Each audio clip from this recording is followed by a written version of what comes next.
సేట్ వస్తాడు, తొందర పని చేయండి. డబల్ కోటింగ్ వచ్చా మంచిగా చేయండి. అన్నా మీరెప్పుడు వచ్చిర్రు? ఇప్పుడే వచ్చినా తమ్ముడు. ఎట్లా జరుగుతుంది పని? పని ఫాస్ట్ జరుగుతుంది, రా అన్న కూర్చో. సరే. ఈ గోవా కొంచెం మీద కడితే ప్లాస్టింగ్ చేసుడు మంచిగా వస్తుందిగా. సరే సార్. సరే.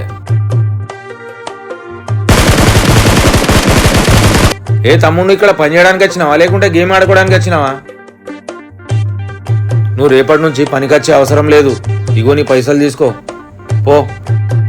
సరే అన్న. గా పిలానికి పనులు ఎందుకు పెట్టుకున్నావు? ఆడు పని చేయక ఫోన్లో గేమ్ ఆడతాడు. అరే ఆడు పని చేయడానికి రాలే అన్న, ఆడెవడో నాకు తెలియదు, గంట నుంచి గేమే ఆడుకుంటాడు. ఎందుకన్నా ఏమైంది?